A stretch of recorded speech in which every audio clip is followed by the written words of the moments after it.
കളിക്കളത്തിലെ പരിക്കുകളെ ഇനി പേടിക്കേണ്ട. എല്ലാവിധ സ്പോർട്സ് ഇഞ്ചുറികൾക്കുമുള്ള സമഗ്ര പരിഹാരം ഇവിടെയുണ്ട്. ABC orthopaedic hospital, near Kairali theatre, Calicut road, Manjeri. General ആശുപത്രി താനൂരിലേക്ക് മാറ്റുന്നതിനെതിരെ തൃണമൂൽ കോൺഗ്രസ് ജില്ലാ കമ്മിറ്റി ആശുപത്രിക്ക് മുൻപിൽ ധർണ നടത്തി. സംസ്ഥാന കൺവീനർ PV അൻവർ ഉദ്ഘാടനം ചെയ്തു. ജനസംഖ്യ കൂടുതലുള്ള ജില്ല വിഭജിച്ച് തിരൂരിൽ മറ്റൊരു മെഡിക്കൽ കോളേജ് ആശുപത്രി സ്ഥാപിക്കണമെന്നും മഞ്ചേരി മെഡിക്കൽ കോളേജിന്റെ പരിമിതികൾ പരിഹരിക്കണമെന്നും അദ്ദേഹം ആവശ്യപ്പെട്ടു. ജനറൽ ആശുപത്രി മഞ്ചേരിയിൽ നിന്ന് മാറ്റുന്നത് അനുവദിക്കില്ല. ജില്ലയിൽ കൂടുതൽ ചികിത്സാ സംവിധാനങ്ങളും ആശുപത്രികളും തുടങ്ങുന്നതിനു പകരം നിലവിലുള്ള സംവിധാനം ഇല്ലാതാക്കുന്ന LDF സർക്കാരിന്റെ നീക്കം പ്രതിഷേധാർഹമാണെന്നും അദ്ദേഹം പറഞ്ഞു. ഡോക്ടറും മരുന്നുണ്ടാകുമ്പോൾ ചികിത്സിക്കാൻ മരുന്നെടുത്തു കൊടുക്കാൻ ഫാർമസിസ്റ്റ് ഇല്ലാത്ത, കേട്ടുകേൾവിയില്ലാത്തൊരു കാലഘട്ടത്തിലേക്ക് നമ്മുടെ ആശുപത്രികൾ നീങ്ങുകയാണ്.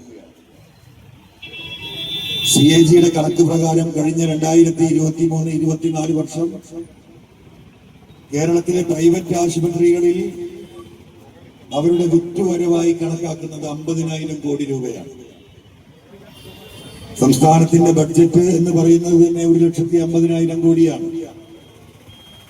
അതിന്റെ 3/1 പണം കേരളത്തിലെ സാധാരണക്കാരും ഇടത്തരക്കാരുമായ മനുഷ്യർ വീട് പണയം വെച്ചും കടം വാങ്ങിയും നാട്ടുകാർ കമ്മിറ്റി ഉണ്ടാക്കി പിരിവെടുത്തും ജനങ്ങളെ ചികിത്സിക്കുന്ന ഒരു നാടായി കേരളം മാറിയിരിക്കുന്നു. സംസ്ഥാന കമ്മിറ്റി അംഗം EK സുഗു വഴിക്കടവ് അധ്യക്ഷത വഹിച്ചു. ജില്ലാ general secretary Sajid Babu, TP Siddique Ali, Muhammad Sharif, Abdul Gafoor, EP Ummer, Ismail Erinjikkal തുടങ്ങിയവർ സംസാരിച്ചു.